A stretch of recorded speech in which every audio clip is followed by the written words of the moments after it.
These are available information in regard to the reporting engine. You can create your own reports, and available reports also are here, so you could take advantage of it and basically go through the reporting. We have other chapters that we're going to get into. The last chapter talks about reporting.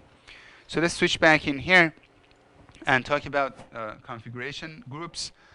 We have simple configuration group. We have multiple DCAMs. You can actually go about like adding different consolidators on different servers and have the agents to report to them differently. That gives you the flexibility of like fault tolerance. If one of the servers is not available, agents can report to other machines. So in regard to have the simple configuration group, by default Microsoft places all computers below one single group, which is all computers. You could break that down into multiple groups based on your criteria.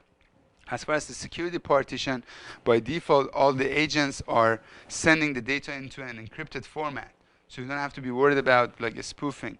Also, on top of everything else, you can add more security formats to it, like IP security, IPsec protocol, perhaps, if you have native mode, or you could basically configure it the way that you want it in an extended way.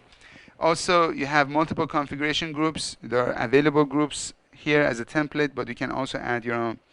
I have a demonstration in which it shows it into a multimedia, how these components work together, and by going through this video, we are basically have gone through the entire chapter. What we have talked about in this chapter, we went through data tier, business tier, and presentation tier, and we talked about some of the configuration groups.